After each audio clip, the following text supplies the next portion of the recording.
دروازے کو کھول دے گا۔ میں امید کرتا ہوں کہ انشاءاللہ جو لوگ بھی یہاں بیٹھے ہیں سب لوگ نیت کریں، انشاءاللہ خوف خدا ایسا دل میں پیدا کریں گے کہ اس موبائل پر کنٹرول کریں گے۔ موبائل آگ ہے، آگ کا صحیح استعمال کرو گے کھانا پک جائے گا، جاڑے میں گرمی مل جائے گی، غلط استعمال کرو گے گھر جل کر راکھ ہو جائے گا۔ موبائل کو آگ سمجھ کے استعمال کرو، صحیح استعمال کرو گے بہت کچھ میں چمک آ سکتی، غلط استعمال کرو گے اپنی بھی زندگی اترے گی، سماج کے گھروں میں آگ لگنے سے بچ نہیں سکتی ہے۔ اللہ تعالیٰ یہ فہم عطا فرمائے۔ بولو انشاءاللہ ہم سب لوگ بحیثیت مسلمان اس گناہ سے اپنے آپ کو روکنے کی کوشش کریں گے۔ اللہ ہمت دے ہم لوگوں کو، اللہ تعالیٰ ہم سب کو ہاتھ اٹھائے کہ ہم لوگ پوری ایمانداری کے ساتھ یہ کریں گے۔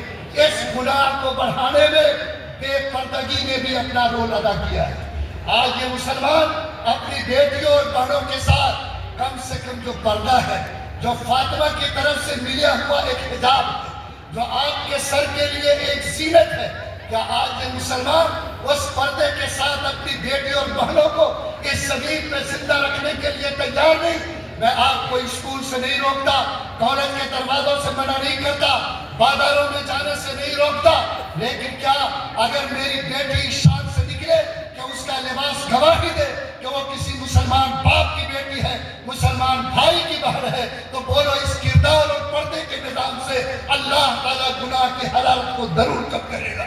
فرمایا گیا کہ بے پردگی بھی گناہ کو دعوت دیتی ہے، بے پردگی کی وجہ سے گناہ تیزی کے ساتھ آگے بڑھتا ہے، بے پردگی کی وجہ سے سماج میں بدکاری کو اور زیادہ طاقت اور قوت ملتی ہے۔ میرے بھائی، جو لوگ بھی بحیثیت مسلمان ہیں، اگر غیرت ہمارے اندر ہے، اپنی بیٹیوں کے سر پہ آنچل، اس کے سر پر حجاب، اس کو وہ لباس دے جس سے حیا کی خوشبو آئے اور وہ کہیں بھی جائے تو اس سے حیا کی خوشبو آپ کو محسوس ہو۔ یہی وہ ہندوستان نہیں، فرانس کی سرزمین پر ایک مروہ نام کی خاتون جو اپنے بزنس کے غرض سے گئی تھی، جب وہ وہاں سے نکلی اور اپنے سر پر حجاب کے ساتھ نکلی، اپنے پردے کے نظام کے ساتھ نکلی، تو عیسائیوں نے اس کے اوپر انگلی اٹھائی اور اس کو منع کیا کہ خبردار، اس عیسائی ملک میں اس پردے کے سسٹم کے ساتھ چلنے اور رہنے کی اجازت نہیں ہے۔ لیکن قربان جاؤ، اس مروہ نام کی بیٹی پر اس نے کہا کہ میں کسی قیمت پر اس سے اپنے آپ کو روک نہیں سکتی،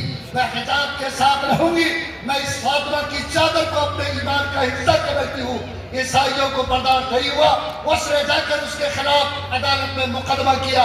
عدالت میں جب مقدمے کی سماعت ہونے لگی تو اس وقت جج نے پوچھا کہ مروہ تمہارے لیے دو موقع ہے، یا تو تم اپنے حجاب اور پردے کے ساتھ رہو یا تم فرانس کی سرزمین کو چھوڑ دو۔ اس مروہ جس کا رواں ایمان کی غیرت سے بھرا ہوا تھا، اس نے کہا کہ جج صاحب، میں 100 مرتبہ فرانس کو چھوڑ سکتی ہوں لیکن فاطمہ کے اس حجاب کے سسٹم کو ترک نہیں کر سکتی۔ ایک عیسائی نوجوان کو جلا لایا، اس نے اپنا ریوالور نکالا اور عدالت کے اندر کئی گولی مروہ کے سینے میں اتار دیا۔ مروہ زمین پر گری، لیکن اس کے زمین پر گرنے کے بعد جو خون کا فوارہ اس کے جسم سے نکلا، اس نے دنیا بھر کی مسلم بیٹیوں کو سندیشہ دیا کہ اگر واقعاً تم اسلام کی وفادار، فاطمہ کے لیے تم اپنی زمین پر ایک بیٹی کی حیثیت سے ہو، تم بھی طے کرو کہ ہم جان دینا قبول کر سکتے ہیں لیکن حجاب اور پردے کے ساتھ کھلواڑ کو قبول نہیں کر سکتے۔ اگر یہ چیز ہم قبول کر لیں، انشاءاللہ اللہ تعالیٰ آسانی پیدا کرے گا۔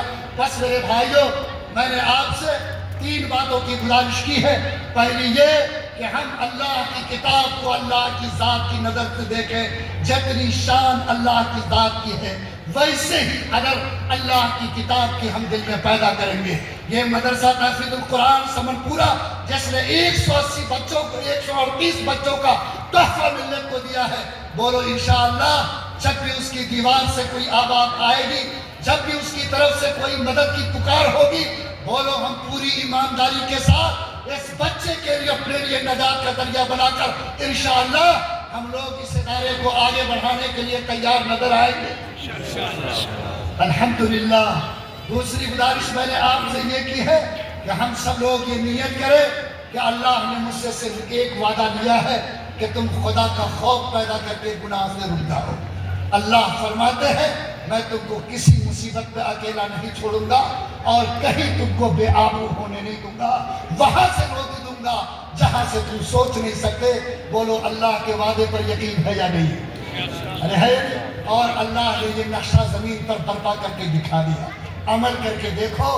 میں خدا کی قسم کھا کر کہتا اللہ اپنی چوکھٹ سے تم کو محروم نہیں کرے گا۔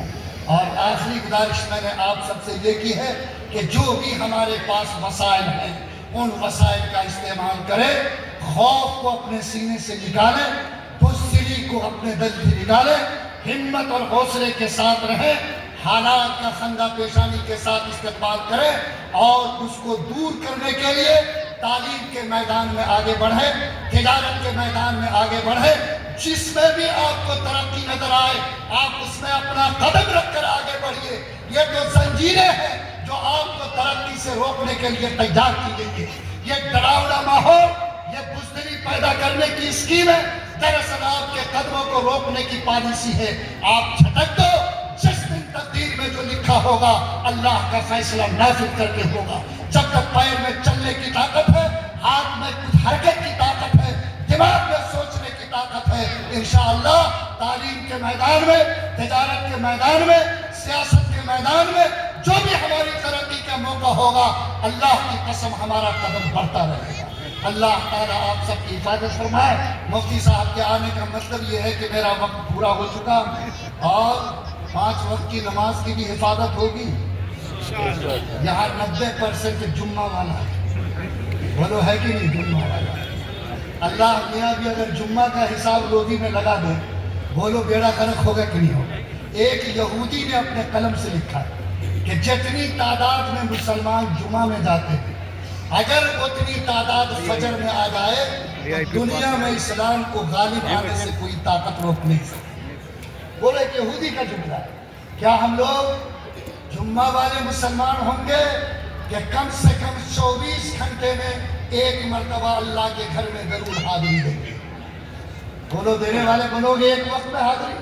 ہم ایک وقت مانگ رہے ہیں اور پڑھ لو بازار میں جہاں موقع ملے، لیکن اپنے محلے کی مسجد میں خدا کے سامنے حاضری درج کرانی ہے کہ میں آپ کو اپنا رب مانتا ہوں، آپ کی چوکھٹ کو آخری چوکھٹ تسلیم کرتا، یہی میرے لیے ایمان کی آخری پونجی ہے۔ بولو انشاءاللہ اپنے محلے کی مسجد میں کم سے کم ایک وقت نظر آؤ گے؟ انشاءاللہ نظر میں آئے گے۔